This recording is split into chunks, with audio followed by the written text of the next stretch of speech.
I guess it's the latest attempt to pretend that any of the stuff that we learn in school applies to real life, but in any English class that I've been in, we learn not just about literature, but we learn about writing, which is to say, they just tell us to take the elements that we've learned from the literature that we've read in class and just write a story, without really actually learning all that much about storycraft, to be honest. And inevitably, in English class story writing, we're forced to include certain elements, generally symbolism and a theme and a central message and blah blah blah blah blah, in our story so that it means something. These methods of teaching writing simply create poor writers. To understand the reasons behind this, we have to first take a look at the actual literature that's being looked at in English classes. The literature in English class doesn't change, because English classes are trying to be sophisticated and pretend that we live in some intellectual society or something. Like, have you met Americans, the people who are deciding what's read in English classes? Were not intellectual, but school board tyrants didn't meet a fact in their life, so let's set that aside.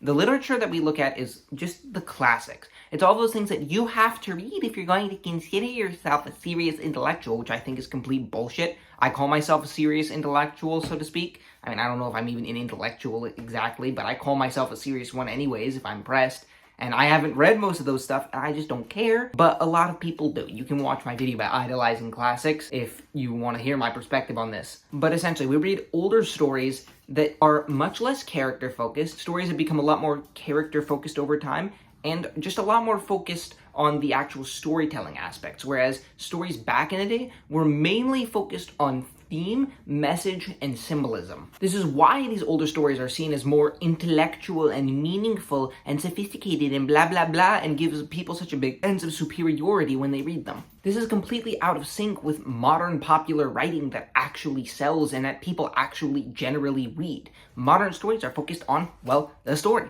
on the plot, the characters, and the world building. Nobody gives a crap about your symbolism unless it develops one of those three things. Nobody gives a crap about your theme or your message unless it develops one of those three things. And even then, if you're sneaking messages into your story, that's pretty risky. Audiences generally don't like to be preached to. As well, the way that we're taught to evaluate stories in English classes is completely out of line with how actual readers evaluate actual stories that they read. In English class, evaluating a story has nothing to do with whether or not it's good as a story or whether or not you personally like it. It has to do with the theme and the symbolism. When a teacher asks you to evaluate a story, they're not asking you to say, well, how does this show more about the character, about the plot? How is this advancing it as a story, so to speak? It's like, what does this say about the themes that the story is based on? What statement is this making about nature or life or death and rebirth or all these poetic stuff? What does this symbol symbolize?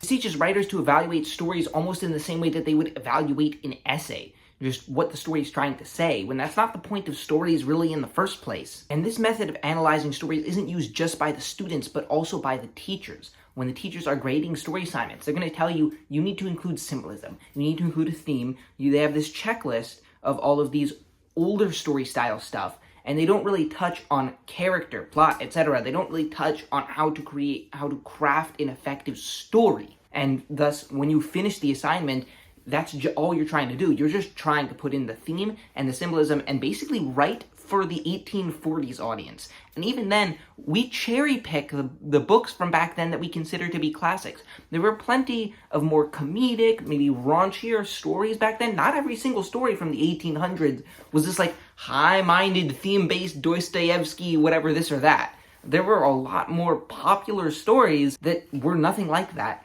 You might think it's better in creative writing classes specifically, but nope, it's not. What are we learning about? We're learning about theme. And we're learning about story structures. And I mean very, very basic story structures. Like they're going to tell us every story needs a beginning, a middle, and an end. I'm in 11th grade, and they're teaching me this bullshit. Beginning, middle, and an end. Gee, thanks. I knew that in first grade, motherfuckers. And as well, they focus a lot on, like, linguistic aspects of writing. This is where you put your period and your semicolon. This is what an appositive phrase is. I learned about appositive phrases in my creative writing class. Readers don't care what type of phrasing, what type of punctuation, what type of this or that you used. Readers are fine with interrobangs. Go look up what an interrobang is. It works in books, but they tell you never ever to use it because they're writing for an academic audience in classes. Academic audiences don't sell. How many people do you know who are academics? You know a lot more people who read than you know people who read who are academics. I can guarantee you that. You're not a big part of the market. If you're going to become any reasonably successful writer, that's not who you're writing for.